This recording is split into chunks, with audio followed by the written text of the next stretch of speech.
This is Geeks Unleashed, episode 39. This is Geeks Unleashed, episode.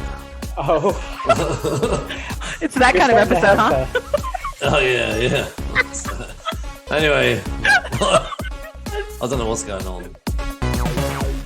Hello, welcome to Geeks Unleashed. This is episode 39. I'm Mark. And I'm Jasmin. And I'm Stephen.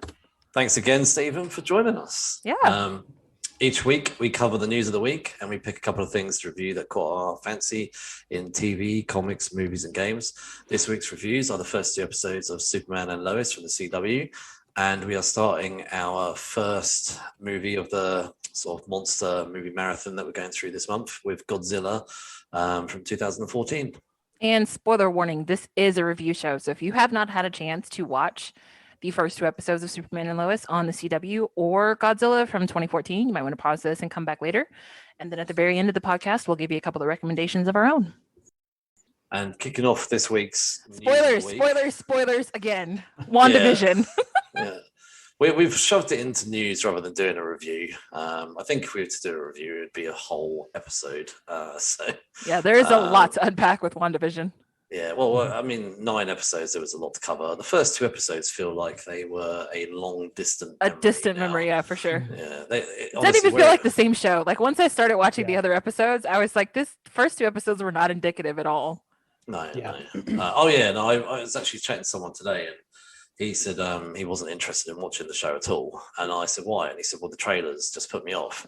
And I said, the trailers of like the sitcom type thing. He was like, yeah.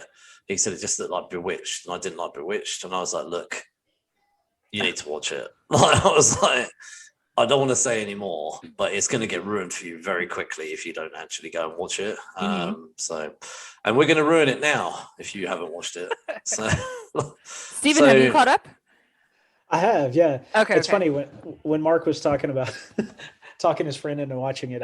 I could see him like pushing him up against a wall, like, very fervently. Listen, there are 2 things you have to do. Anyway, no, it was on the phone, but yeah, just to clarify, it was over the phone. Yeah. We're not allowed to see people in this country. We're not allowed. That's right. You guys are way more strict than we are. Oh, it's ridiculous. Well, I don't know how they police it, but you go on the road. There's so many cars, and I'm like, what do they do? How do they know? How do they know I've left my area? Do they have psychic police? Yes, anyway, they do. The ending of WandaVision. So I think it did a fairly good job in wrapping things up. Wanda has fully embraced being Scarlet Witch. In fact, they call her Scarlet Witch.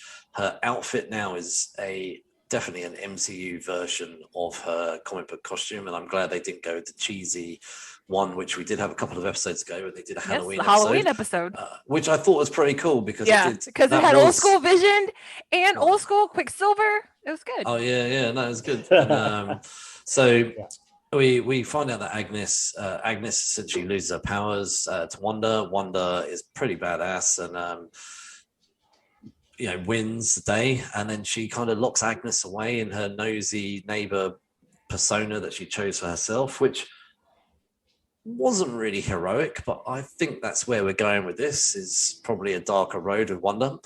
Unfortunately, she does lose fake Vision and she does lose her children at the end of the episode, but she does decide to release. She? Well, yeah, I'll come to that in a second.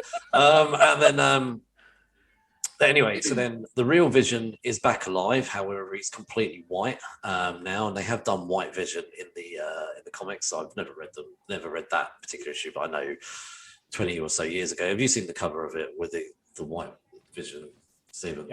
Yeah, John Byrne. Anyway, so then we have 2 end credit sequences after Wanda leaves the town. So Monica Rambeau is taken to the movie theater and we are greeted by a scroll, which I thought was pretty awesome. And the scroll tells her that a mutual friend wants to see her. And in terms of that mutual friend, she points upwards. And if anyone has seen the second Spider-Man movie, we know that Nick Fury is now in space with the scrolls. So I'm assuming that she might show up in, I would assume, Captain Marvel 2. The second end credits sequence is very, very minute, probably less than 30 seconds.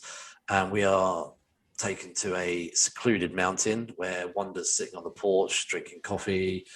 And then we start sort of going down a hallway to another Wanda, which I'm assuming is that she's that powerful now that she can kind of be in two places at once, unless she's just is one of them and is projecting herself. I don't know. But anyway, the other Wanda is casting spells and reading magic books, but you can hear the voices of her children, which are saying, "Help me, Mummy." So what's going on? Oh, the other thing I wanted to clarify, which was something I had massively got excited about, which I kind of feel a bit disappointed about now. I think everybody got excited about it, though. Fake Quicksilver is 100% fake Quicksilver and is not the Quicksilver from the Fox Marvel universe. Instead, he's some guy called Ralph Boner. What a terrible name. So, what an unfortunate name. So that is the end of the Wanda spoilers. Go watch it if you haven't seen it. What do you both think? Did you enjoy? I loved the relationship between Wanda and Vision. I mean, sure, Wanda is in the wrong for kidnapping an entire town and keeping them under all this mind control for that long. Yes, 100%. Yeah. But I did love her love for Vision. And even though, like, as the series progresses, he kind of realizes what's happening and that they don't belong where they are. But he never kind of loses his love for her either. So their love transcends dimensions and such. I was a bit disappointed that they didn't show the original Vision and Wanda actually reuniting. They flew off, but I assume that they're saving that for Doctor Strange 2 or something else. So we'll see. Well, and sorry. You go. Actually, one of the things I've liked best about the whole series was Vision. They gave him much more personality than he's had up to this point, and they made it much more poignant. He has some of the best lines, most thoughtful lines. Any show I've watched the last year or so, he's just said some really beautifully written dialogue. And what I think is kind of interesting, to kind of echo what Jasmin was saying, she's not heroic, really. She's an anti-hero, and she acts selfishly several times. And really, she left. She didn't stay to pay the price. She flew away to go do what she felt like she needed to do. It was very much a setup. And I actually think it's really more interesting to split them up at the end, because is she the person that Vision would have any interest in now? You know what I mean? Because she's changed, man. Like that was when she was fighting Agnes. You get the sense that something broke in her, and she was like, you know what? If this is what everybody tells me I am, and this is what everybody wants me to be, then this is what I'll be. You know what I mean? And anyway, that's just, I really enjoyed it. I think it did a lot to set a really interesting trajectory for characters that have been secondary and tertiary, really, in the MCU. But yeah, I'm excited. Yeah. I love anti-heroes, so I love the idea that she could potentially be a villain. And at one point, even Monica Rambeau is like, Don't let them turn you into the villain. And Wanda's kind of like, well, what if I already am the villain? So I would love to see her kind of embracing the dark side as we progress through the rest of the MCU. Do you like anti-heroes? Like anti-heroes like Hector and like the darkest character ever created. Anyway, sorry, that's a tangent. But I do love villains. I almost love villains more than I love the heroes. So I love a really good bad guy. So if you can come out swinging, then I'm going to be in your corner. Like, I love a good bad guy. So, well, if Wanda becomes a kind of threat, she'll be one of the most interesting villains the MCU has had. You know what I mean? Yeah. And she's got a huge backstory. So anyway, sorry, I tangented big time. That's fine. I wonder, I sort of did say about, could it be when they introduced a fake Quicksilver, I wondered if it was going in the direction of House of M, the whole no more mutants, but in reverse. But actually, this could be leading up to the sort of a big event, because in House of M, like, you know, the Avengers and the X-Men had got together to decide what to do about Wanda because she was just too powerful and she'd become, you know, gone such a dark road. And I think that was when Bendis was writing the Avengers. So I'm interested to see now where they're taking Wanda, because Wanda was such a secondary character. Like in the Avengers films, yeah, she got a bit of screen time in Age of Ultron, but other than that, she's been really, you know, lower tier. So I think getting these 9 episodes to really fleshed her out, and actually to see Elizabeth Olsen, I'm so impressed with her as an actress now. Like I would be keen to see other things that she's in, and Paul Bettany as well as Vision. Like you said, he had some amazing lines. Actually, one line he said, I think it was last episode, where they flash back and he said, "What is grief if not love persevering?" And that's really like stuck with me when they were referring back to Wanda's brother dying. So yeah, no, I really enjoyed these 9 episodes, and I think anybody that sort of lost interest in the first 2, just go back and because the first 2 are not indicative at all. All. It does not keep that tone, not even a little bit. Yeah. They made a one-off line as well in this about Wanda cancelling her show, which I thought was quite meta, because this is obviously a mini-series. So, but anyway, we'll bring that to a close, because we could be here for ages talking about WandaVision. But overall, I really loved it, and I'm really excited to see where all these characters go now. It was fun, but I am totally ready for an action-packed Falcon and Winter Soldier series. That's what I'm looking forward to. I watched that trailer again. It's about the 4th time I've watched that trailer. I tried to stay away from trailers, but I'm really excited for that. All right, moving right along. We finally have some good news coming out of this COVID fiasco here. A Quiet Place 2 has moved up its release date by 4 months, so it is now premiering in May 28th instead of September in the US.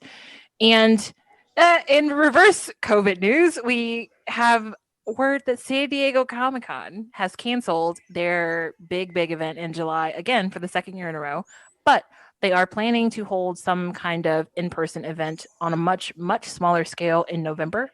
They have not released very many details about what they're planning to do in November. Nobody has announced any panels or anything like that for San Diego Comic-Con just yet, but the largest convention in the world has been canceled twice now because of COVID. So, yeah. Now that we've had an up, now a down. So 6 of 6 Dr. Seuss books have entered.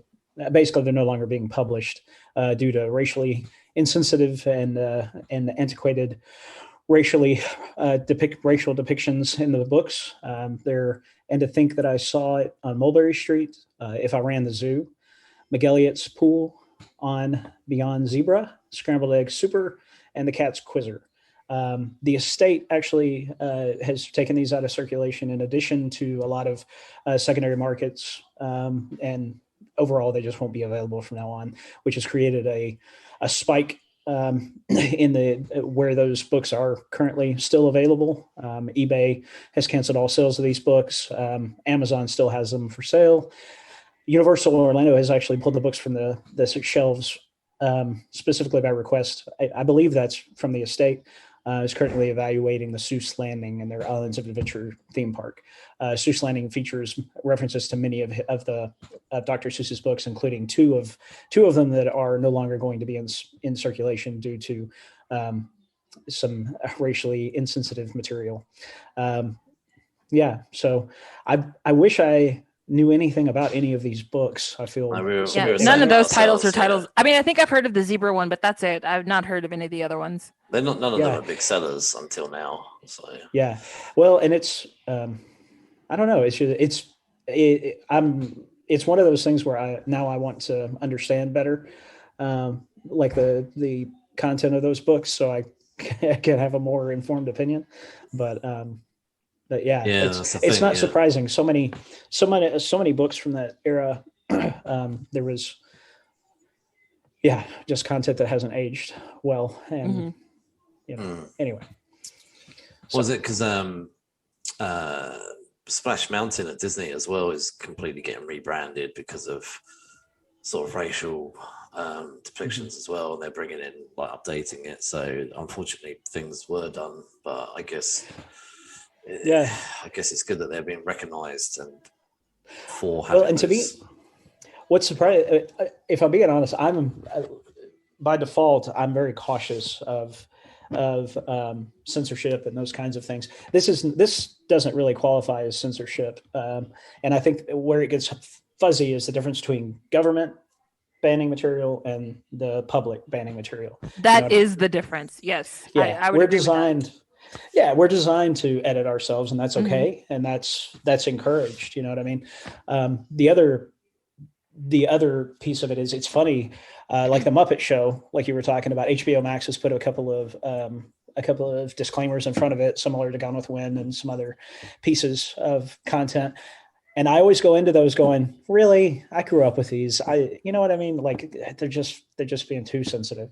And then I watch it and I'm like, it's surprising how much stuff doesn't age well. And I think, but that's probably just one of the keystones of maturing as you get older, right? Like when you know better, you do better. And that's just the bottom line. Like at 13 or 9 or, however young you are, you might not know any better, but at 30 something, you've had plenty of opportunities to better yourself and to learn a couple of things. So I think that's a good way to reevaluate things and just kind of take a look and be like, maybe this passed before, but it doesn't quite make the cut now. Yeah. It's funny, like when you see something, I don't know, from like say the 80s or something, like a film or TV show, and you're just like, flipping heck, like how on earth did they get away with saying this stuff? Like even I was reading earlier about Coming to America, how the studio, I think it was Paramount, said that they had to have one white actor in the film. And I was like, but why? Why did they have to? I mean, it's not. I don't know. Like, I don't think it was probably the worst of examples I could look. Give, it was Louis Anderson's breakout role. Okay, don't take that away from him in Coming to America. No. I don't. Like I said, it's not the worst of examples, but if you can go back and you can just watch stuff and you can think, actually, how on earth, even saying things like that, but actually, when we were watching Noughts and Crosses last week, I mentioned about in the reversal that because the white people were the minority, and they said about you probably get a better chance if you had a black person's name, and we talked about this on the podcast last week. How many times have you heard that the other way around? And even things like probably said on TV and stuff like that. So it's just weird to see those things have not aged well in particular things. And I mean, you can't go back really and make massive cuts and edits to movies but I guess you can just draw attention to the fact that those things are not correct. So yeah, like I said, you do better when you know better. You do better. That's just kind of, it's evolution, so to speak. So all right, We'll bring our news of the week to a close. I didn't feel there was a massive amount of news this week, so it was. I think everybody was too focused on WandaVision to too much of anything else this week. I was so excited. I woke up this morning and I was like, have I got time to watch WandaVision before I do any work? I was like, no, I really haven't. But especially because it was an hour long this time. So if it had been a half an hour episode, I could have squeezed it in. I did say to my wife, should we try and watch it? She's like, no, we've got too much to do. We've got children. We have to get the day going. Come on, man. Yeah. So our first review is Superman and Lois by the CW, on the CW. Why do we need these big winter jackets? Are we flying somewhere? Kind of have to. Hold on, okay? How come he gets to go flying with Dad, and I have to go to school? At least we have radio. Developed by Greg Bertinelli and Todd Helbing. Anyway, it stars a variety of people, but of course, Tyler Hoechlin. I don't know. Hoechlin. Anyway, Elizabeth. I'm terrible with names. May as well. I should go on some sort of course for pronunciations of names. Anyway, so And Dylan Walsh from Nip Tuck. Oh which, my God, Dylan Walsh is not aging well. I'm so sorry to say that, but like that was the first thing I noticed watching this first episode of Superman and Lois. It took me a whole episode to realize who he was, and I was like, "Oh, really? Like, is that the same guy from Nip Tuck? No way!" Yeah. Did you both? Well, watch I mean, Nip it's Tuck? only been 20 years. Nip Tuck Has finished about Nip 10 Tuck years. really been that long ago? No, it finished about 10 years ago. Like, it was Still, about- that's a while. Are you looking at the dates? No, I haven't looked at Probably the right. dates. I haven't looked at the dates. But I'm dead sure it finished about 10, 11 years ago. This is why it's always Yes. so much fun to have Steven on the podcast, because Steven is like that little like bad influence on your shoulder that just like kicks up shit randomly. It's great. Yes, that's true. No. Yeah. Anyway, Superman and Lois. So this show has been a long time coming. So Tyler made his first appearance as Superman in October 2016 in the first and second episode of Supergirl. Have you guys seen Supergirl at all, or seen him in Supergirl? Yes. Yeah, I've seen Supergirl. I watched the first half of the first season, but I have not seen him in it. Oh, okay. I stuck with Supergirl. I still watch it. It's not a great show. So Ringing endorsement. I'm not gonna lie, it's not the best of shows. I mean, Legends of Tomorrow is the worst show on the CW. Is it? I'm not a fan of. You Legends just of mean in the Tomorrow. Arrowverse, because I'm pretty sure it's not Sorry. the worst show on the CW. Oh no, sorry, yeah, in the Arrowverse. Okay. What is Just the to worst? clarify. What is the worst show on the CW then? I mean, Don't they still have a Vampire Diaries spinoff? It's not the originals. It's like Legacies, yeah. Whew, man, that thing. Riverdale is pretty bad. I mean, a lot of Is people seem to like it, but like, Yeah. I have fallen behind with Riverdale. also, I'm gonna throw it out there. Walker, not very good. Oh, do you know what? Sorry, Jared. What, are you serious? A show based on a Chuck Norris vehicle? It's not good. It's That's based on shocking. a Chuck Norris vehicle with no martial arts. What the hell?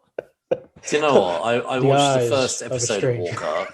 I watched the first episode of Walker. We did a review here. I was actually all right with it. I never said it was brilliant. But I was like it was all right. Like I would probably at You the are time, really based on the first episode, I was like, I probably would watch a couple more. Nope. By episode 3, I was like, this is fucking awful.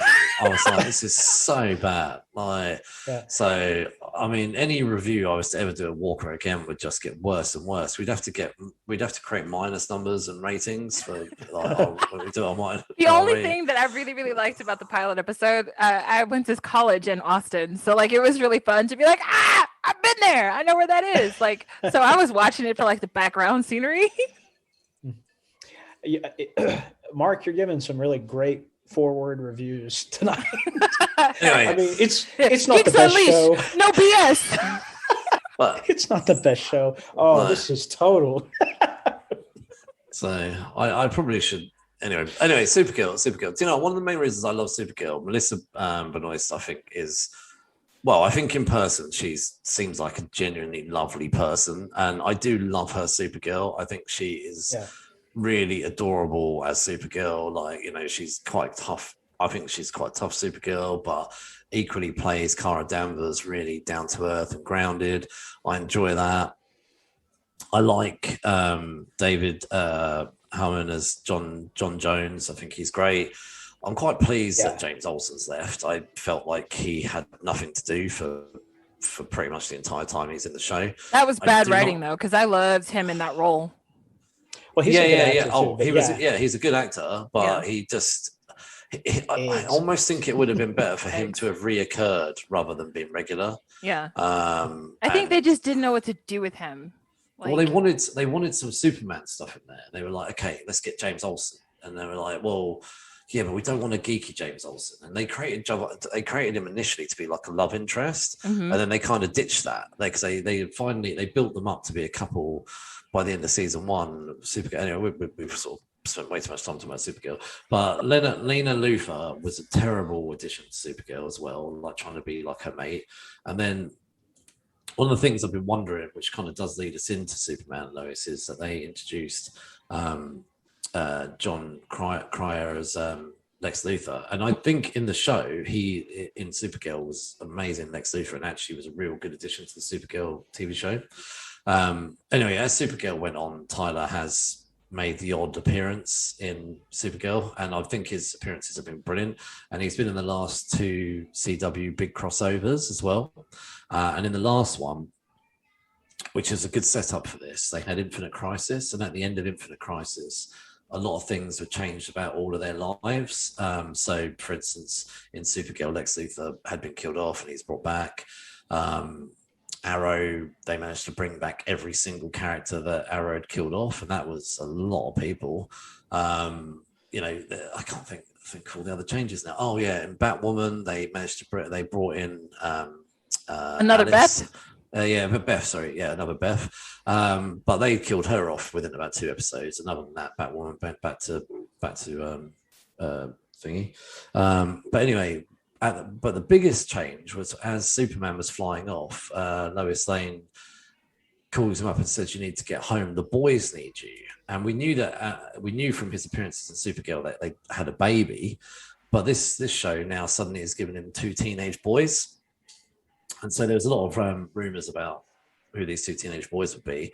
But anyway, so the show starts with him in Metropolis, and he's rocking up at a nuclear power station. And what I love about this is, we did 10 years of Smallville. We did the Lois and Clark New Adventures with I forgot her name, the woman from Desperate Housewives, and Terry Hatcher, which are shows I loved. But I'm so glad that we're like past the whole Superman getting to his identity, and as this show as well is actually already established with a married Superman and Lois. I'm glad we're past the will they, won't they stuff, and we know that they will. It's like, stop teasing us with this will they, won't they. So I think it's great that we've sort of arrived at this family dynamic.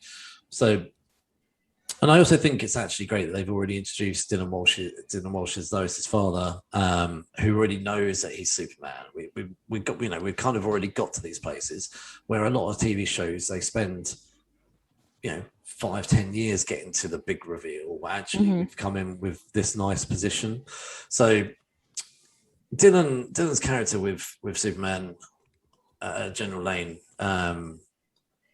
is kind of like, they're not friends, but they're not enemies, and you can see that it's almost like a begrudging friendship between him and Superman. Because Lane is pretty much like, well, you married my daughter, so at least I can try to make this work. And that's obvious from like the very beginning. But they kind of have a bit of a chit chat after he sort of saves the nuclear power plant. But that whole nuclear power plant scene was so amazing. Like, keep going out, getting the water, freezing it. The amount of money you can see that they spent on this in this opening scene, I was like, do you know what? This is head and shoulders above any Arrowverse TV show so far. I mean, the tone of this show is so different from any other CW show. It kind of almost feels like, did they create a parallel universe just for Lois and Clark? Because I think the tone of it, the money, the budget, everything that they've done, it just almost when I watch it, the style and everything is so different, because even it feels like a much more mature show than what you would normally find on the CW. Like, they have adult issues, right? Like they've got one kid that has anxiety problems, and as 2 parents, they're trying to navigate how to make sure that they keep their student athlete like doing well, plus keep their anxiety riddled child level. Like, they've got real world problems, and but it's nice to see a couple that is in it together. Like, they're not contentious. They're not, on the outs. There's no like third party trying to come in and break them up. It's really just 2 loving parents trying to figure out how to make their family a stronger like family unit. Oh, And I'm it's- sure Lana will cause problems. Oh, of course she will. You don't put a manual turkey in a show and then just let her sit there as like the nobody that doesn't do anything. Come on.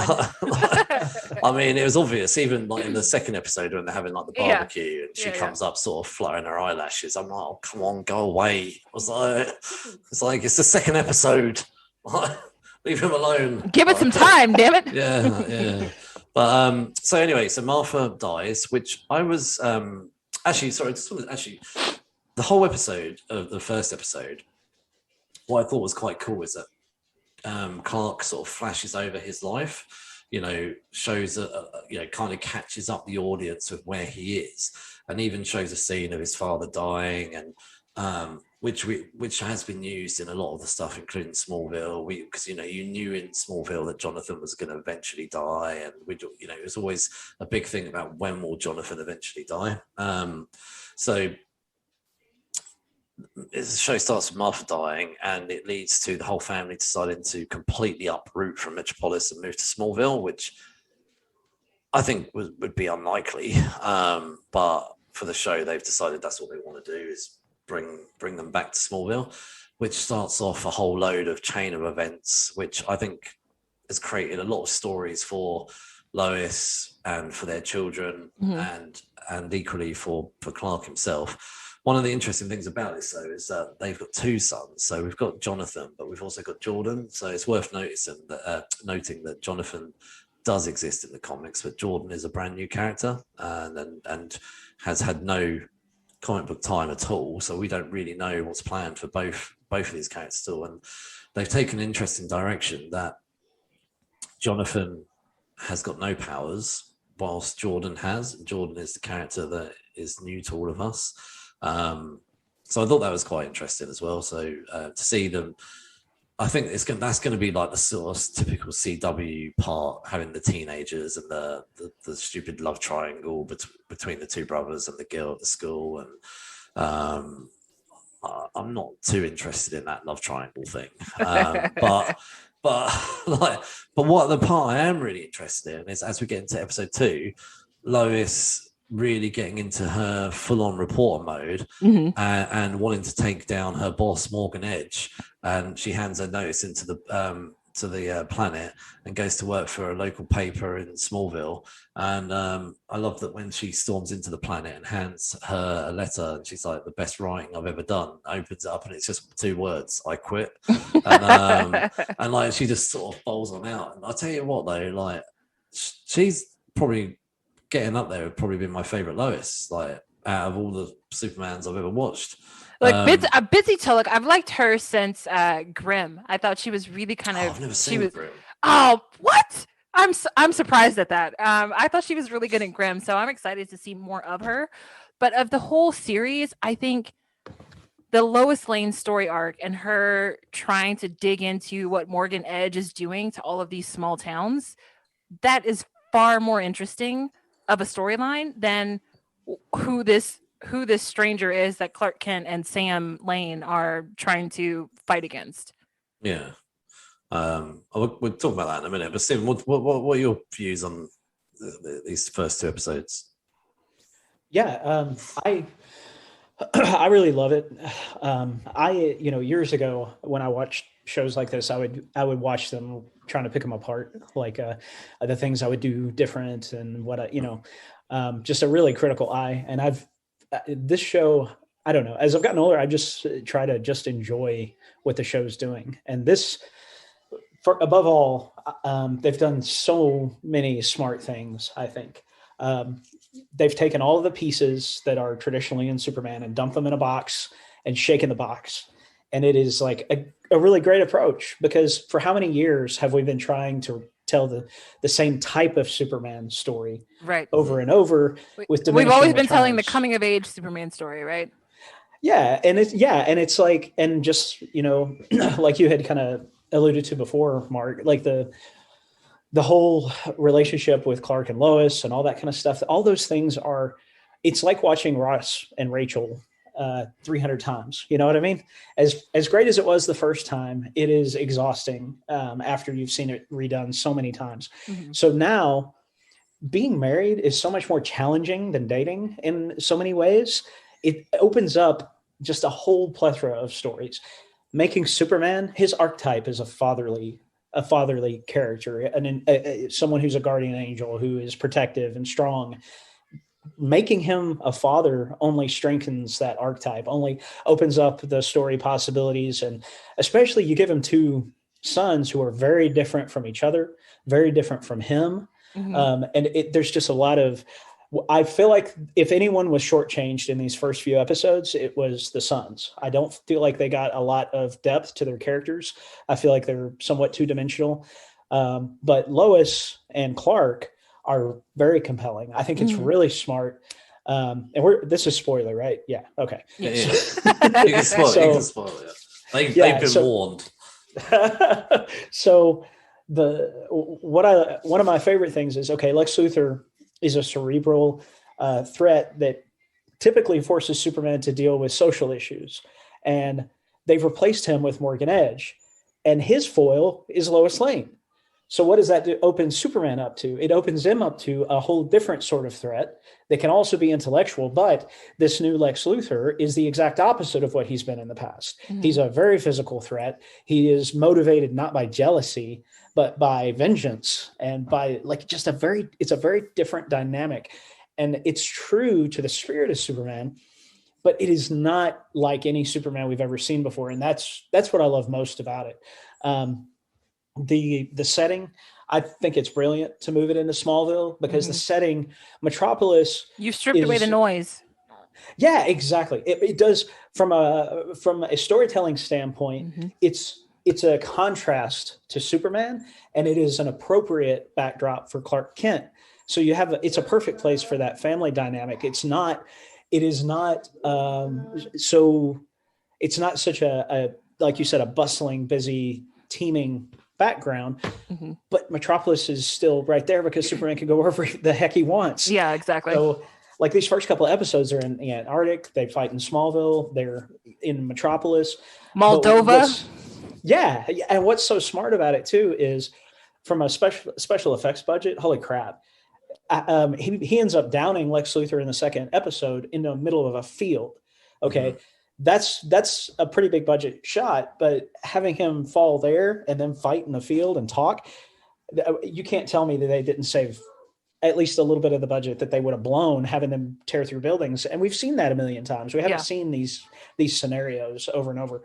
So I really love the setting. I think it's especially for teenage boys, a small city is just a much more intimate opportunity, or small town is much more intimate opportunity for them to interact with the same reoccurring cast. Makes more sense. And then the last piece, I don't feel like the show is so focused on the story. I feel like it's 100% focused on the characters. And I prefer that because a story is always going to have plot holes. It's always going to have weak points. It's always going to have, but if you have compelling characters, then people will hang with them because they want to be around those characters. You know what I mean? It's like, it's much more compelling than even the best of stories, because it's been said over and over, there are only so many types of stories, but you can have thousands of different types of characters, and then the thing that I love most about the show is Tyler Hoechlin. Yes, he's amazing. Even in Teen Wolf, he played when he was first introduced in that series, he was an intimidating older kind of character, but he's so charismatic. Everything he does, he just draws the audience in. He's compelling, and he dead up looks. I mean, like, he doesn't look like a traditional Superman, but like when Lana came up to him and they're joking about him, her stalking him on Facebook, I'm like, yeah, that's believable. If that guy came from Smallville, every girl that he was in high school with would be pinging his Facebook page. Yeah, for sure. Anyway, he's quickly moving up my list. Like, Henry Cavill to me was the perfect like embodiment of Superman. But Tyler Hoechlin is so damn charming that it's really, I mean, it's impossible to watch the series and not like him immediately. Yeah. Well, he has a bounce to his personality. Henry Cavill walks like like a man made of concrete. Yes. You know what I mean? He's just he looks like a Grecian statue. His presence is so He's heavy. got the physicality of a Superman, but Tyler Yeah. Hoechlin is incredibly charming. He's he has that off-putting, like, put you at ease kind of feeling, you know, like that's the kind of Superman that he is. Yeah, I loved him. like, When you say Teen Wolf, I loved him in Teen Wolf. Was it I did Derek too, Hale? yeah. Derek Hale, yeah. Like I watched all of Teen Wolf, and it was disappointing because he left probably like the last season or two, but he did come back, I think, for the last couple of episodes. But every time he came back, you knew that like fans would be going like nuts when he came on the screen and stuff like that. So I was actually really pleased when he got cast as Superman. Was it almost 5 years ago now? Yeah. It's weird to think that he has been Superman already for 5 years, but he's probably, I don't know, done no more than 6 episodes. And even those episodes, he was only probably in 10% of the show. But he's been so impactful in those few episodes. Yeah, so he has, I'm excited to see where the show goes.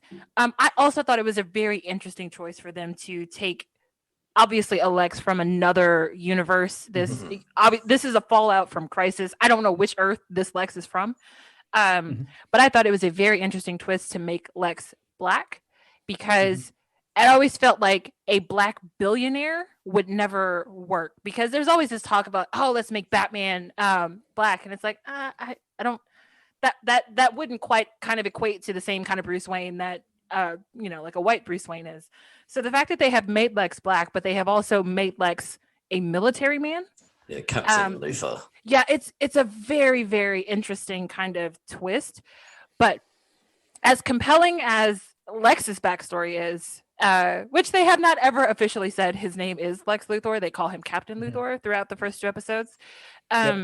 But as compelling as his story is, I am still far more interested to see. It's like Steven said, like, they have finally given Lois some meat and potatoes as opposed to just being arm candy for Superman.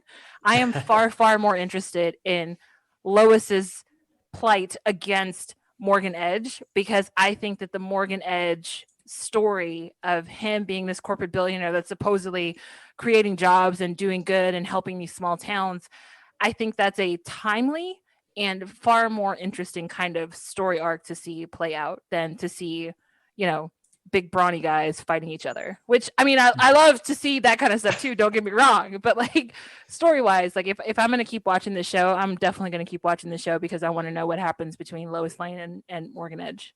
I think so I loved Smallville, and I used to love, I think when you're talking about Lois Lane, Erica Durance, who played Lois Lane, she was always a Lois that got herself into loads of trouble, but she was like a much younger, inexperienced Lois.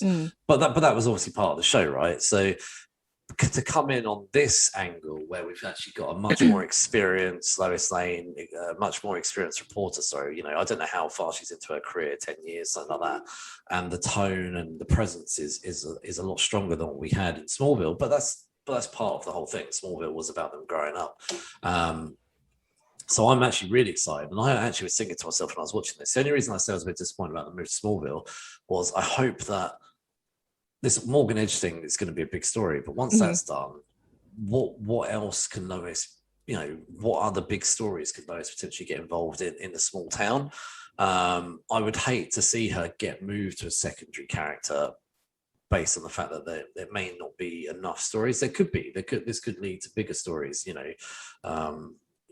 or something, or maybe maybe she might go in and out of Metropolis. I don't know, but I would love to see just, even sometimes just a whole episode just almost dedicated to her reporting skills and the kids and Superman given smaller screen time if it was like a really big case, and her going on assignment and places like that, but not for the sake of ruining the relationship between her and Superman, but just like him supporting her if she wants to go, say. Yeah. But I also love that she is sort of the primary figure as far as like the family unit is concerned. She's very much that strong type of mother, because even when the boys are fighting, she flat out says, look, we all got invited to this barbecue. We are going to the barbecue as a family. You don't have an option to stay home and sulk. Like that's not going to happen. Go upstairs and get dressed. And everybody just kind of looks at each other like, and even Clark is like, well, you heard your mother. Like, go ahead. I mean, so I love that she is she's very much a central figure.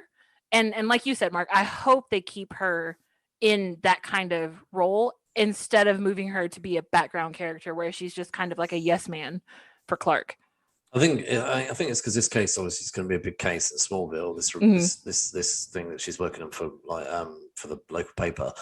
But once that's done, I'm just concerned that how much big story can a small town once give that's you? done, they're going to bring in a new villain. That's how these things work. Yeah, no, I know. I just don't want it to be like unrealistic, but yeah. So it's kind of like, I feel like we've got potentially 3 villains in this show. We've got General Lane. I can definitely see going down the villain road through his influence of Captain Luther, and then Captain Luther, a villain, but a villain that you can kind of see why he's a villain because Superman on his world was evil. Was an evil guy, yeah. and something's happened that's led to him getting here, like whether that was Crisis or whether Superman destroyed his Earth, or could it be that this evil Superman is still out there? Could it be that this is maybe a longer term goal? That would be interesting. See if we could end up with an evil Superman. I mean, this evil Superman was pretty dark. He was killing people left, right, and center, and they were clearly at war with him and his laser vision and stuff like that. But I do love how they've taken this whole Captain Luther thing, and so when I knew Superman was getting his own show and that Lex Luthor was clearly really well ingrained into the Supergirl show, and I knew Supergirl was coming to an end this year and being cancelled, I was like, so what's going to happen then? Is Lex Luthor going to be transferring across to Superman? Because clearly you can't have a Superman show without Lex Luthor. It's like you can't, if they ever made a Batman show, you would gotta have Joker. Yeah. And so I wonder where they were going with this, but they've obviously sat back and was like, well, we've explored Lex Luthor quite a lot in Supergirl, so by bringing him over here, what are we going to do with him? So they must, I thought it was pretty ingenious actually to bring in a parallel Lex Luthor, but actually one that actually has motives that you can understand, and they are very different from motives we've seen in the past. Rich billionaire that's basically jealous of Superman. This is actually a guy that's not wealthy, has a lot of technology from a parallel world, who has got military background. I think that's actually a really good take on Lex. So I've really enjoyed the first 2 episodes, and I'd love to keep seeing where it's going. I did see, however, from the end of March that the show is going on hiatus until May though, because of COVID. So not overly happy about that. Phrase Yay! On the tombstone of so many things because of COVID. Yeah. Well, I don't want to slow things down, but the 2 things I would say, I think that them being in Smallville could really work because it's very much a modern take on things, because to be a reporter, you wouldn't have to live in Metropolis anymore. Like, exactly. Not in this day and age. Yeah. That's and honestly, if the last year has shown everybody anything, it's that we can be almost anywhere in the world and still perform duties, especially writing. You know what I mean? But I actually think Jor-El, his depiction had a hint of like a little bit of like, he was very cold. He was very selfish. Like he was only interested in Jordan when he thought that he was going to further his line, and then he talked to Cal about Jordan like he was just a wasted asset as soon as he found out. He's just, and I think that's in the comics they explored that a little bit. That was one of the things Bendis did that was interesting. I didn't like where he took it, but I don't know. I think it could be an interesting way to take it, where you have, a father and a grandfather at odds over the kind of legacy of the name. But yeah. Well, Mark had said 3 villains. I actually count Jordan as a 4th potential villain. I do think that him getting spurned by his grandfather like that, it's going to have a bigger impact than we think. So I wouldn't put it too far past Jordan to turn into some kind of bad guy. Maybe like a baby bad guy at the beginning, because he's still very young. I think he'd be out of the 4 of them though. It's probably the only bad guy that's probably redeemable, because it is Lark. It is. Sam Lane. No, if Sam Lane turns bad, it's because he's a dick. Like, period. Yeah. There's no redeeming qualities about him. I mean, it didn't take much for him to start thinking. Like, it was a 2-minute conversation with Captain Lex, and he's suddenly sitting back, and you can see it in his face. He's like, oh yeah. And I would not be surprised with it if when if within the next few episodes he actually gives Lex some of the kryptonite that he's been hoarding. Mm-hmm. Yeah, So, I can see that going. Yeah. Yeah. So we'll bring this to a close. We rated this 4.5 out of 5. Steven, sticking with it? Oh yeah, I love it. I'll watch it until it's so bad that there's no hope. So you'll watch it for 6 seasons? Yes. Yeah, exactly. Oh, is that on Flash? I actually have to say, it's one of the shows I'm actually hoping won't be a 22 episode show. Like, I would be quite happy with 12 episodes a year, but 12 good, strong episodes. I don't want to see 22 episodes. I think they ordered 2 more episodes, so they brought the first episode to the first season to 15 episodes. See, I think 15 that's or okay. 16, I'm all right with think. that. Yeah. But and if every season is about that, and it might be because of the budget, they might not CW might not have the money to do a 22 episode show on Superman, and I think that would be good. I think that would be a good And it's fine. We have gotten past the point of 22 episodes works for stuff like Law and Order, where each episode is 100% contained. It's very procedural. But if you're telling an arc story, you don't need 22 episodes to do that. And I wish more and more network people would realize that you don't need 22 episodes. Stargirl 12 episodes, really good, well-structured show, no filler episodes. Stargirl was made for streaming. I know. Yeah. Well, but I will say HBO Max has, I think in the long term, it's going to strengthen everything that comes out of Warner Brothers because they're no longer looking at it for ratings. Honestly, I mean, that's why, CW ratings didn't matter before to a degree, but they are mattering less and less because it's archival content for HBO Max and CW Seed and some of that stuff. Yeah. So like Superman, it wouldn't surprise me if their budget wasn't increased beforehand, just in anticipation of its viewing on HBO Max eventually. Yeah. Jasmin, sticking with it. Sorry. You know me. No.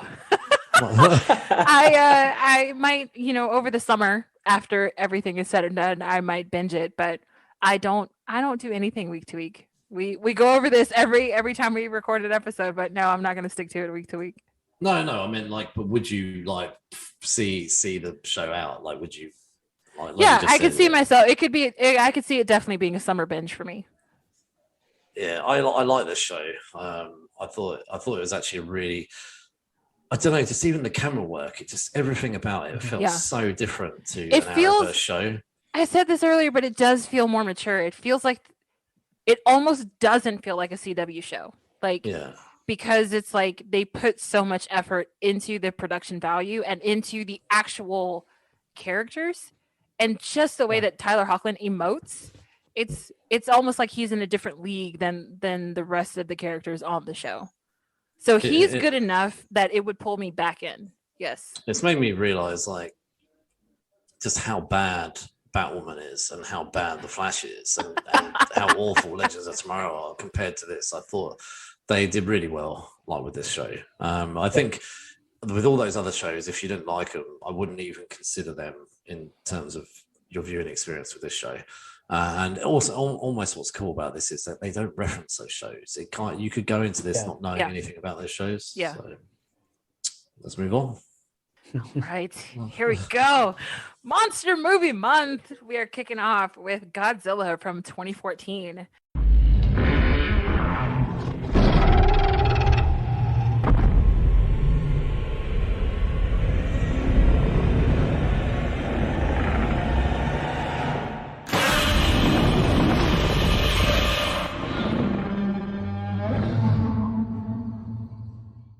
This Godzilla film is based off of all the other Godzillas that were created by Toho, which is a production company in Japan. This is from WB Legendary Pictures. It is directed by Gareth Edwards. Screenplay by Max Bornstein. Story by David Callahan. Starring Aaron Taylor Johnson, Ken Watanabe, Elizabeth Olsen, Julia Binoche, Sally Hawkins. Loved her in Shape of Water. Anyway, David Strathairn and Bryan Cranston. So this film, even way back in 2014, this film, they always said that this is going to be a much bigger monster franchise. It took a very long time. Well, not a long time. It was 3 years before Kong Skull Island was released. So Kong Skull Island came out in 2017. Best way to describe this, I think it's a slow burn creature feature. And by slow burn, let me tell you, Godzilla is the title of this film. We don't actually see Godzilla. We see Godzilla in like footage, but you only see like the spikes on his back. We don't actually see Godzilla in all of his statuesque dinosaur form until 55 minutes into this movie. And we don't hear that iconic Godzilla roar until the 1 hour mark. Now, this is a 2-hour film. So halfway through the movie is when the titular character is introduced, which I thought was insane to wait an entire hour to bring in the big guns. One of the other things about this film that really kind of bugged me, where it's a monster movie, you know that from the title of the film, but the bad monster doesn't even have a name. Like, this is not a monster that anyone has ever encountered before.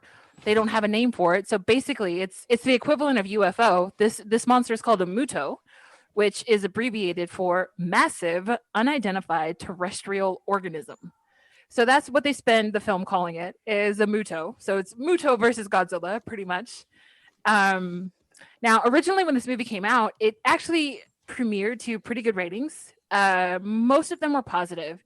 It had a massive opening weekend of $90 million back in 2014 when it came out, but it only grossed about $200 million domestically. So like, it had this massive opening weekend, and then for the rest of its run, it pretty much made its opening weekend again for the entire run. So like it had a very disappointing run. And you know, honestly, you can see why. If someone goes to a zombie film, but zombies don't appear until an hour into the film, then did you really watch a zombie movie or did you watch something else? Yeah. And that's what this feels like. It's like, this is a Godzilla movie, and I don't get Godzilla until literally halfway through this film.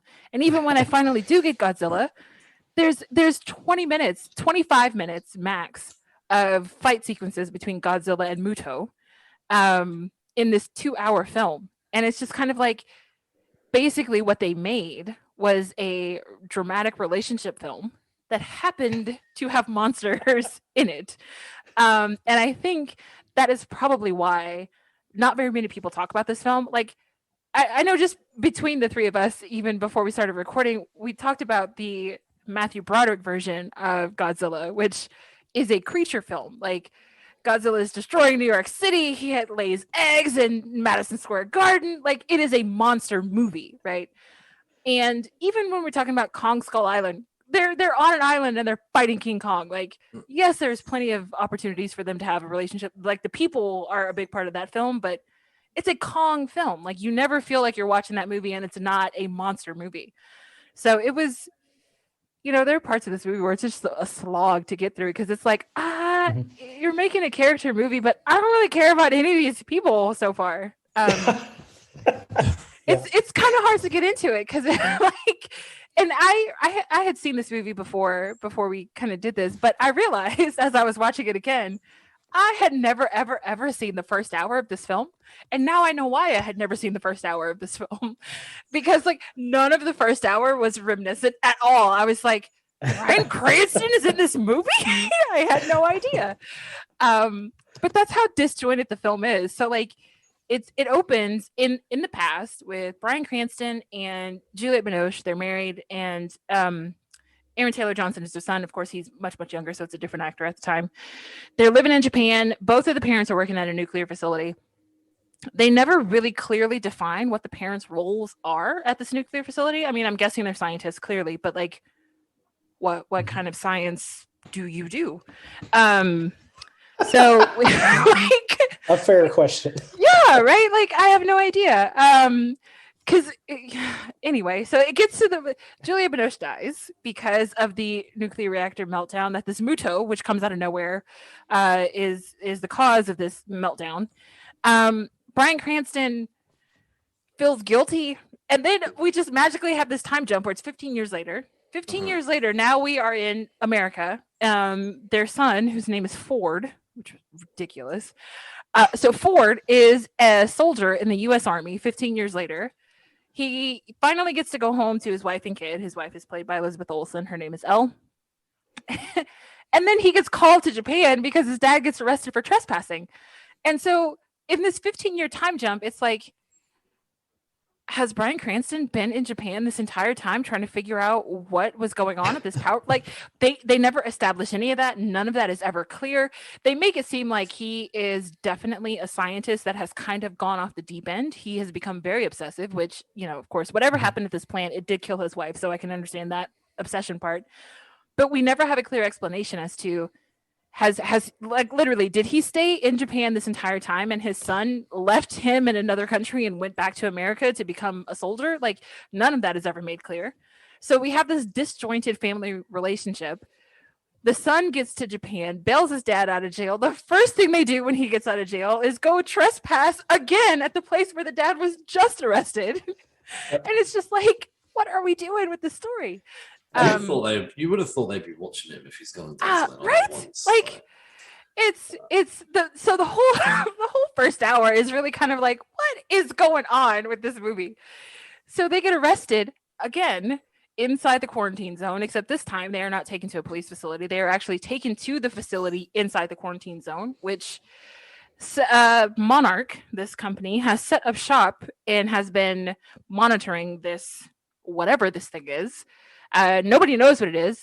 So far, it's like a cocoon that has basically been absorbing all of the radiation, because after the reactor meltdown, there is now no longer radiation, even perceptible levels of radiation within this entire little island where the nuclear plant was. So that was one of the things that Bryan Cranston was like, I know something else is going on here because there's no radiation on this island. So they get to the facility, but of course, as soon as they get to the facility, oh my God, magically this thing that no one knows hatches. Like it doesn't have a name, nothing. It hatches, and now it's a Muto. And so it's just like the action picks up immediately, but it's almost unwarranted. Bryan Cranston gets injured and he dies very early on in the film, and it's just kind of like, okay, so what was he doing? Like, what did he discover? I was annoyed by Bryan Cranston's death. Like it was sort of first 25 minutes kind of built around him, and then he just sort of got wheeled off into an ambulance and then died on a helicopter. You have a knack for summary. Yeah. Can I call him right now and be like, sir, can you please explain your role in this film?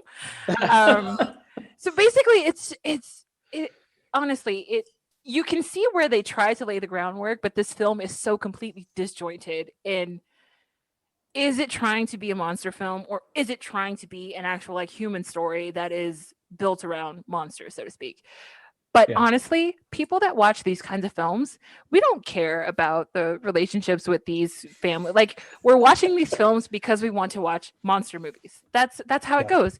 You watch zombie films because you like zombie movies. Like, why am I watching a zombie film that has no zombies in it? Then it's not a zombie film, it's something else. So was it do you know what, when you say that, it makes me think of World War Z with Brad Pitt, which had like no zombies in it, like, and even the zombies that you did see were kind of from a distance or done CGI, so they were like they were climbing a wall, but they were almost like large. It's all like a CGI horde, like you can't. And you can't tell the difference. And all that was done so they could get their PG or their 12 or whatever it was, because they couldn't. They didn't want to have real zombies because they wanted this to be like an end of the world thing. And and that actually, I went to a Comic-Con over here in England, and Max Brooks actually was talking about that, just and how angry he was about that film. And he said, all I had to do is actually accept the fact that this wasn't my film, this wasn't my book. Exactly. He said, I just take the money. He said, and I've had to learn to live with the fact that this is not the book I wrote, which I'm assuming Brad Pitt probably didn't want to hear. But anyway, no, with this film, like, I agree with you. I love the Matthew Broderick Godzilla. I've probably watched that film like 20 or 30 times. It's a proper action monster movie.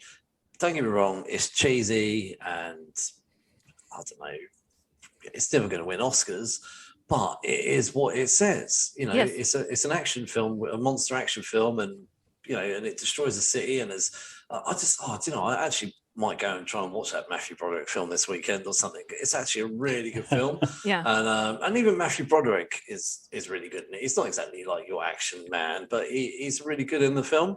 That film is so much more superior than this. I just honestly, I think this film was trying to take itself too seriously. Yeah. Now I will say there is one really gorgeous, like the director of photography did an amazing job with this sequence, but toward the end of the film, I'd say there's about 25 minutes left in the movie at this point.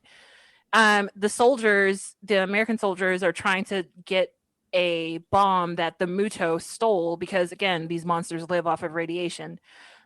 So they have to drop into San Francisco because they can't get into the city anymore. It's too devastated from the monsters fighting. So when they jump out of the plane, they all have these red smoke flares that are attached to them. And that entire sequence of these soldiers jumping onto the plane with the red smoke billowing up behind them against this apocalyptic backdrop is gorgeous. It is the most gorgeous shot in this entire film. But again, it all kind of just goes to waste because by the time they get on the ground, it's like, now we're back to the people. Like, how many times do we have to go over? Like, I don't care about the people. I want to see the monsters. Stupid people. Yeah. And it's like, I get it. Like these monsters don't talk and that's fine. I'm totally fine with non-speaking monsters, but I still think that these kinds of creatures can have personality. And you never, ever get the feeling in this entire film, even with Godzilla, that they have a personality of their own. And again, since we're doing Monster Movie Month, we are going to cover the Godzilla King of Monsters, which came out in 2019. That movie did an excellent job of establishing a actual personality that Godzilla had.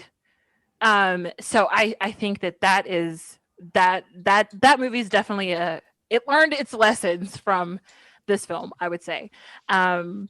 And even the whole like Monarch Agency and the scientists, but we meet Dr. Serizawa and Dr. Graham. They never even get to establish their expertise. Like, you know, we know that Monarch is kind of a shadowy organization, and we're certain that you're not doing what you say that you're doing. However, we still don't know what you are. Like, are you zoologists? Are you his history like professors? Like, what is your relationship to Monarch? Why did Monarch send you to these sites? What do you do? What makes you an expert on these creatures specifically that Monarch would send you to this, you know, this site? And I just think this film does not do a good job of establishing who is who and why they care. Yeah. It again takes itself too seriously, and it's trying to tell this human story within like with monsters as a backdrop, and it did not do that well, unfortunately. You know, I can appreciate. I do. I'm definitely someone who can appreciate a slow burn and character development, and you know, actually getting to know the characters, because that one, especially in a movie like this, where you know where people's lives are on the line. I completely appreciate character development and a slow burn and building up to that big fight sequence. Yeah. But actually, when I watched this, I rewatched it last night. I watched it when this came out, but when I rewatched it last night, I actually paused it when we were actually at the sequence where Godzilla is facing against the other two monsters, and I was like, no way! I was like, there's 20 minutes left of this film, and I was like, this can't be real. I was like, I'm a 2-hour movie, and we've got 20 minutes before the into the film with the big fight. I was like, oh, this is weird. Yeah. So I was disappointed by the fact that we've got a movie called Godzilla, where we've got a film called Godzilla. We got a 2-hour movie. This movie had a runtime of over 120 minutes. I think this film should have been called Ford. And or Brody or something, or the Brody family, American Soldier, the Brody family featuring Godzilla, exactly. And so this film was very much about the Brody family. It was about Bryan Cranston, who we all may remember from his first appearance as a monster in Mighty Morphin Power Rangers, and all seriousness, he's always going to be Walter White to me. And anyway, but you know, we've got the father loses his wife. We've got the son, you know, for Brody growing up, getting a wife who equally that's something that really frustrates me. That Elizabeth Olsen probably got about 10 minutes of screen time. You know, probably one of the best actors in this, and she got hardly any screen time at all. And she was kind of reduced to the wife at home, which I found really frustrating. But then, so it went from a story about a father losing his wife then we get the whole 15 years later, and Mhm. young Brody's kind of now got his own family and disjointed relationship with his father. So then he ends up, you could see, starting to rebuild his relationship with his father, and only for him to be killed off sort of 30 minutes into the movie. And then the movie then becomes about Brody getting home to his wife, who we barely get to see or meet throughout the movie. And then suddenly 20 minutes before the titles rock up, Godzilla shows up. So then it became sort of the monster flick. But even then, like when we finally have this great Godzilla moment where Godzilla has realized how he can win this fight, they don't explain how he gets this extra power. You've been fighting all this time. San Francisco is decimated at this point, and you're on your last legs, and all of a sudden now you remember you can breathe fire. Like there's no explanation, no buildup. It's just like, oh, it's almost like Godzilla realized, like, hold on, wait a minute, I can breathe fire. Like, fuck this guy, I got this. Like, I got this, Muto. I'm gonna fix this. Like, where did that come from? Where did that come from? You spent this entire movie talking about Godzilla, but you never ever mentioned that he has the ability to do this. What about Stephen? Did you enjoy it? What your thoughts? No, when I went to go see this in the theater, I was really excited because, just like Jasmin said, okay, the scene with the soldiers jumping with the red smoke behind them was heavily used in the promotion material, and it created some of the most beautiful posters. The trailer was so incredible. Yeah. And Gareth Edwards is really magnificent at creating very memorable moments in films. And this one, like, there are several scenes, Godzilla under the water, that overhead, and then also seeing the fin coming, and even with the doors closing and you just seeing him moving forward. And there's just several very, very memorable shots that clearly indicate like skill between the cinematography, the director, and the Godzilla design. It is the best extrapolation of the original possible, which I think, I mean, it really is. It looks real, but it still has those crazy proportions. Good. Like everything about the film looks good. It is, the production value is fantastic, but the story. Exactly. Well, the thing I would say, that one is, okay, such wasted talent. Just like you said, Elizabeth Olsen doesn't get to do anything. Her character is. Hey, she cries on the phone, man. Okay. She does, yeah. Okay. Yeah. Well, and the son is not necessary. If I were to reinvent this, that kid had 4 lines in the entire film. Yep.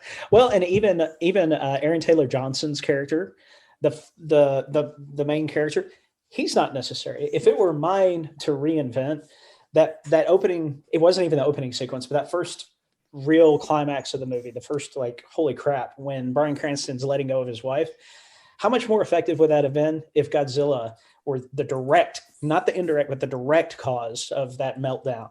Like, he's rampaging through a segment of the city that causes this crazy reactor problem, and his wife dies as a consequence of that. And Cranston is he's the antagonist through the whole thing. Spoiler alert, you have just described the plot of Godzilla King of Monsters. Oh, really? Yes. Yes, well, you have. So they learned a few things from this movie. I'm telling you, they did.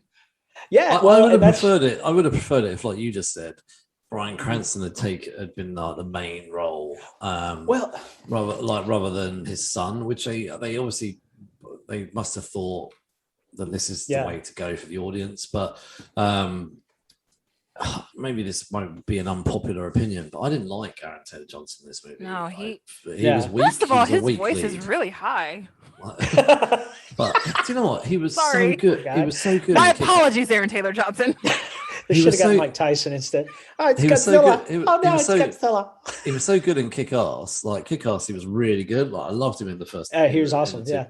That movie's awesome though. It's got crazy. Yeah. Anyway. Yeah. This film actually would have worked out better if you keep Bryan Cranston's character. However, you remove his family entirely. Whether or not he has a family is completely irrelevant. Make him a colleague of Ken Watanabe. Okay. Make them colleagues. Yeah. He has the breakdown. His wife dies at the facility, and now he's in and out of jail. He's got all these crazy theories. You have Ken Watanabe in this movie, and he is underutilized completely. Yes. He could have It's- been the guy to pull Bryan Cranston back to reality, pull him back into this whole thing. You don't need the family element at all. And then that would have been a really good way to kind of bring this in, because he could have been the one advocating like, no, my colleague 15 years ago had all of this equipment, all of this data, all of this information. Like, that would have made a lot more sense than like, my dad got arrested in Tokyo again, so I have to go fly to Tokyo to go get him. Like, come on. So Jasmin, if you were to recommend this film to somebody, like what's the kind of people you'd recommend it to? Like people that don't like monster movies. I mean, you can't possibly recommend this film to anyone who actually enjoys monster features, because there's not enough of that in there. This is a human element movie. Period. Do you know, I was thinking people that love Ang Lee's Hulk. This would be suitable. Oh my god! Well, the best summary I can give for this movie is my buddy and I were watching the movie exhausted, like 45 minutes in, and we're like, "What in the world?" And Ken Watanabe at that point is like, "Let them fight." Yes. And we just every few minutes, I look at my buddy. I'm like, "Oh dear Lord, let them fight! Yes, Please let them fight! Shut I up! paid good money to see monsters fighting, not to see Aaron Taylor Johnson in his high-pitched voice and his platoon get decimated. That's not what I want to see." Yeah. Well, and that's the other takeaway I had was like, I had this good friend when Batman Begins came out, and that's a really fun movie. But when Ken Watanabe's kill off right up at the beginning. He's like, okay, when you cast Ken Watanabe as anything, let him be that character. Yes. You don't replace him later on. Yeah. You know, he's such an awesome actor. Yeah. And you know what's really funny is he turned down the offer initially when Gareth Edwards came to him and was like, "Hey, we want to offer you this role in Godzilla." Ken Watanabe said, "Look, listen, I don't want to do this movie if Godzilla and nuclear power are not connected. Like, I want you to understand that is a big thing in Japan. Like, I don't want to do this film if there's no nuclear element involved at all." And so Gareth Edwards was like, no, we got the nuclear element and all that. And Ken was like, okay, cool, like, fine. But it's just like, I cannot believe you pulled him into this movie, and he literally is kind of just like, like this American soldier comes up and he's like, "Yo, man, come on, we're co-opting this whole damn thing now. Like, who do you need to bring?" And Ken is just like, "Those guys." Like, really? Yeah. Really? In 20 minutes you haven't spoken, and then you finally speak, and your line is, "I need them." Three words? This is bullshit. Well, and okay, last thing. I know I keep, but the Muto or whatever it's called.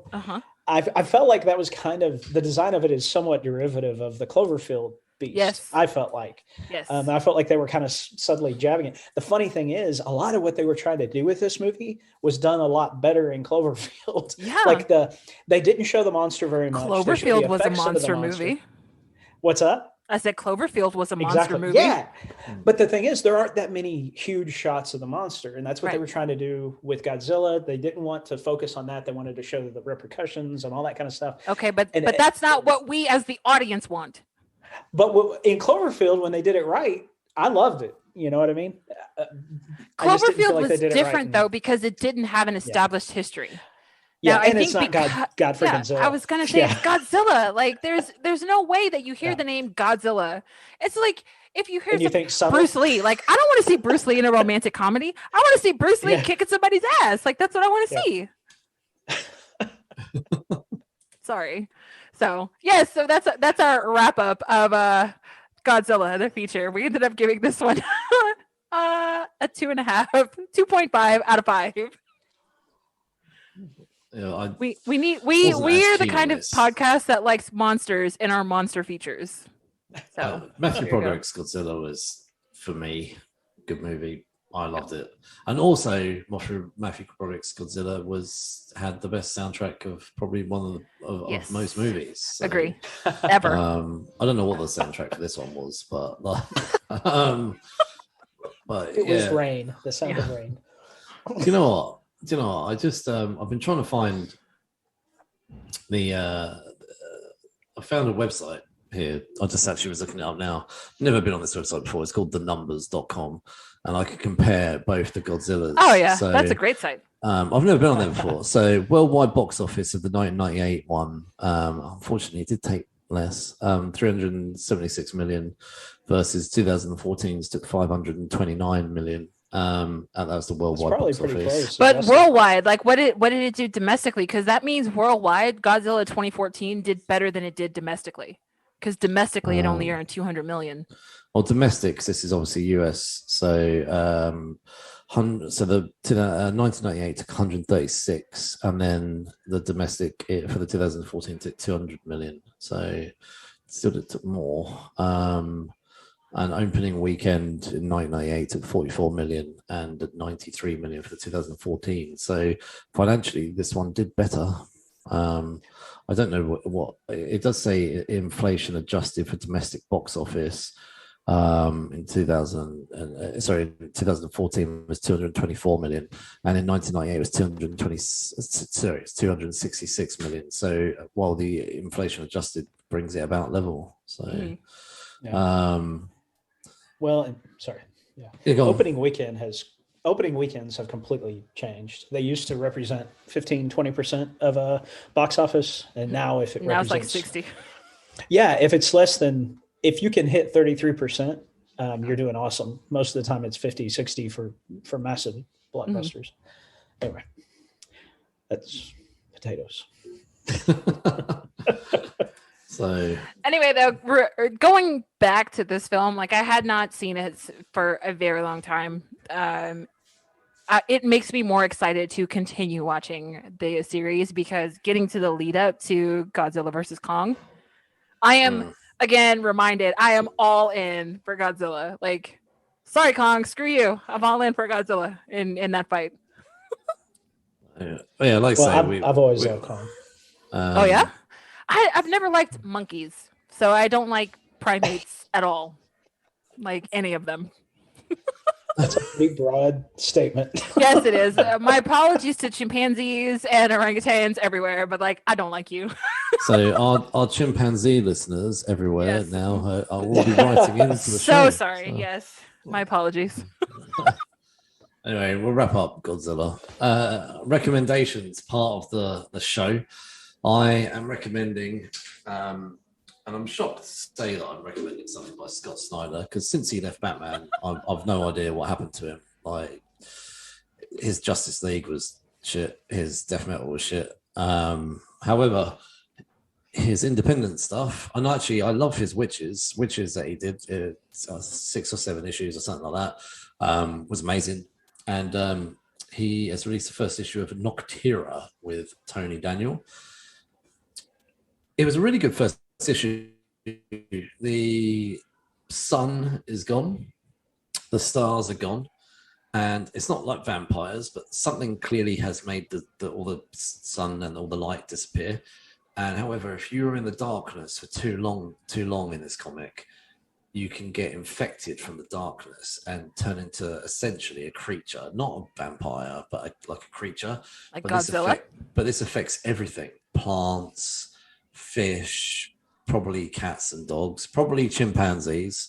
So chimps are getting the bad end of the stick today. Yeah. So, but the only places that can survive are places that have got light, and obviously it's not natural light; it's bulbs and like actual light, lights.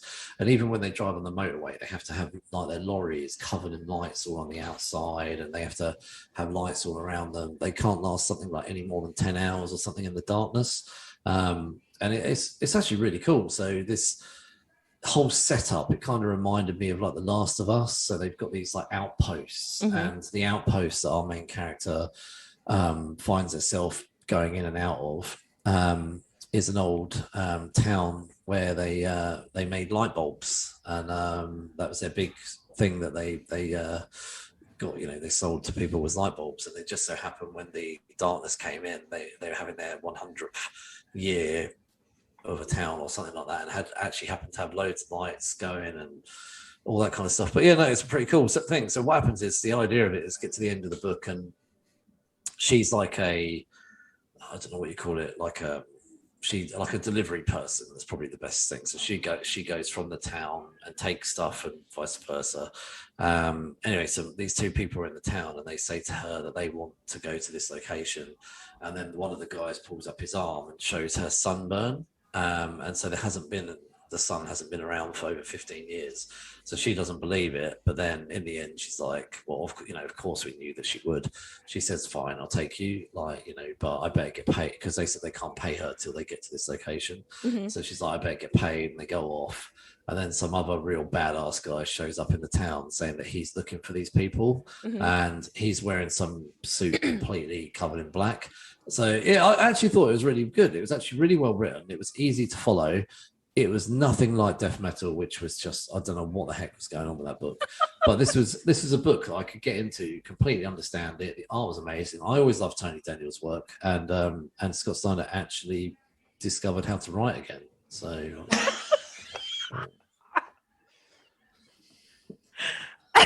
I'm sorry. I think Mark was adversely affected by Death Metal, because anytime he gets to take a jab at Scott Snyder, he does. Death Metal was one of the worst things I've ever read in my life. I read the first issue. It was free on Comixology, and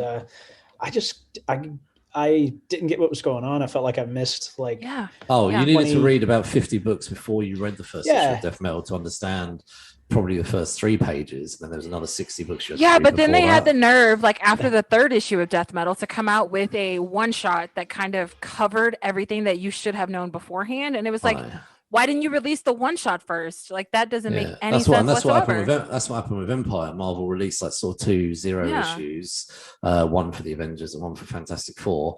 So you could read those and then read the first issue. And actually, even if you hadn't read those 2 zero issues, the first issue had been written so well of Empire that actually you understood what was going on. And I haven't read Fantastic Four and Avengers for years. So to be able to pick up Empire issue 1 and just jump straight in. Anyway, look, I have been dissing Scott Snyder here, but he actually did write a really good first issue of Nocterra. And I do love the whole darkness thing and sort of this sort of, I always love apocalyptic type storylines, and I think it was done really well. It was good world building here, and I do really love Tony Daniel's art. So, well, surprisingly, my recommendation this week is not an anime or a manga. At the end of February, Marvel released Marvel Voices Legacy #1, which was part of their Black History Month offering. So it was a bunch of stories from Black artists who got to choose which characters they wanted to write about. So there's probably 6 or 7 stories in this issue. My favorite one is from Stephanie Williams and Natasha Bustos. It is called Panic at the Supermarket. It's so cute. It is basically like the Avengers, but new Avengers. So it's Monica Rambeau, Thor, She-Hulk. They're shopping because it is Monica Rambeau's father's 60th birthday, and he promised to make the Avengers gumbo. And Thor is super excited to have gumbo for the first time. And so, when I was reading this, I was like, oh my God, how hilarious would it be to have Thor come over to your house to have gumbo? I'm sure Thor has no idea what gumbo is. It's really cute. This story, it's only 6 pages. But it's so fun. It's really cute. I really enjoyed it. So that's my recommendation. Or actually, it's only 4 pages. So Marvel Voices Legacy 1. Pick that up. It's full of fun stories. And I'm gonna throw you guys a curveball. Initially, I was going to suggest Young Justice on HBO Max. It's an awesome series if you like that kind of thing.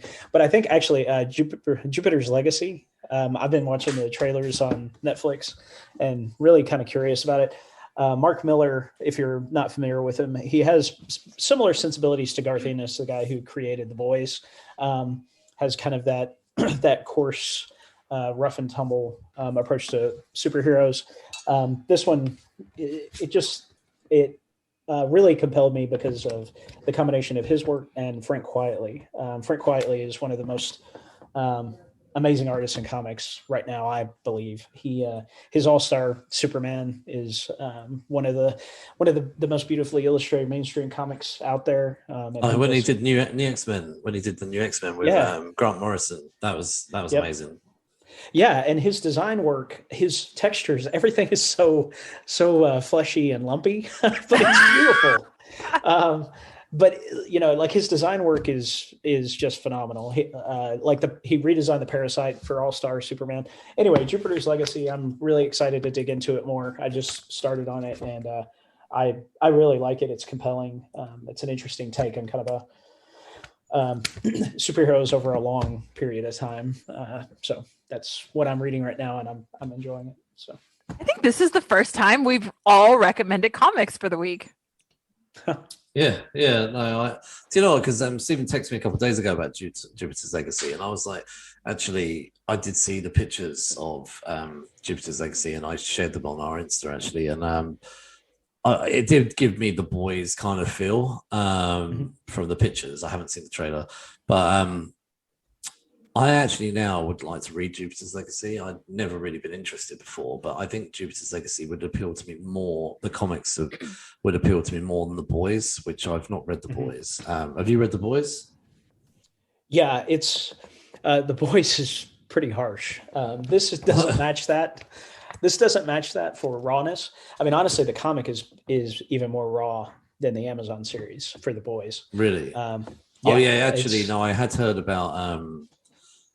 Because in the first episode of The Boys, where I forget her name, Starlight is sexually assaulted. I've heard that's actually done by pretty much the entire team in the first book, like rather than just one character.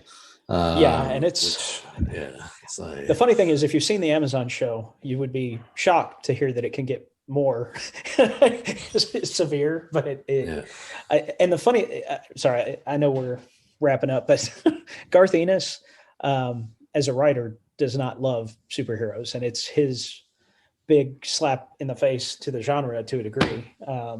Anyway, it's interesting. He did Preacher too, right? Uh-huh. I actually think Preacher is really fantastic. Yeah, for my money, Garth Ennis is a more subtle, sophisticated writer than Mark Miller. Mark Miller tends to be a little more in your face and Quentin Tarantino-esque. Not that there's anything wrong with Quentin Tarantino, but anyway. I love Quentin Tarantino. I mean, his films. Yeah, and he loves me. Yeah. And, we often speak. So anyway, next week we will be reviewing 2 movies. The first of which is Coming to America 2, or Coming to America. And then we will be continuing our monster movie run, and we'll be reviewing Kong Skull Island. And don't forget, we did start a second podcast series where we tackle some of the most essential graphic novels of all time. Our 5th Late to the Party Book Club episode was March, Book 1 by Andrew Aiden and John Lewis. That episode dropped at the end of February, and our book club is going to be taking a break for the month of March. But we will be back in April, where we're headed to Neo Tokyo, where we are going to take on Akira Volume 1 by Katsuhiro Otomo. Oh, that's awesome. Have you read it? No, the anime I've seen over and over and over. Oh, okay. Volume 1 is super thick. Like it is a massive book. That's how manga do. Yeah. Yeah. So you can follow all of us on social media, Geeks Unleashed, Instagram, Facebook, Twitter. We've also got our own Instas and Twitters and stuff like that. So I'm on Twitter as Mark Brassington. And you guys, what are you on Instas and Twitters? I am on socials at Fiore Bianca. Yeah, and I'm just Fox Storytelling everywhere. So, or just the Fox.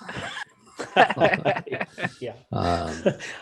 So yeah, and honestly, don't forget, you can listen to Geeks Unleashed, the podcast, anywhere podcasts can be found, on Podbean, Google, Apple Podcasts, Spotify. Please give us a 5-star review if you enjoyed this episode, and just make sure to share it with anybody that you think might enjoy it. We're looking to grow, and any help you can give us is much appreciated. Yeah, you love us, we love you. That's how this works. And Quentin loves you too. Yes. Anyway, guys, have a good week. Thank you for listening. Bye. Bye.